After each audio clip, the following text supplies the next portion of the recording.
Hello, welcome to Simple Answers. I'm your host Jason, and in this video I'll be showing you how to use Instagram filters on gallery photos.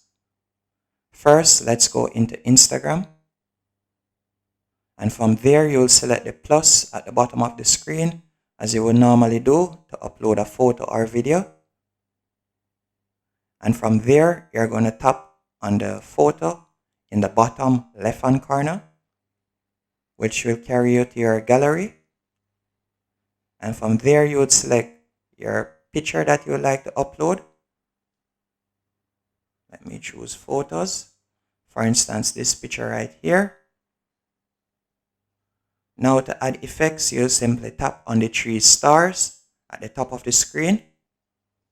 And from there, you can choose the effect that you want right at the bottom of the screen. You can simply scroll across.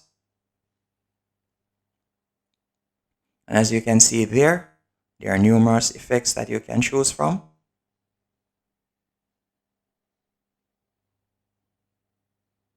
And once you have found an effect that you like, you will simply tap on done in the top right hand corner of the screen.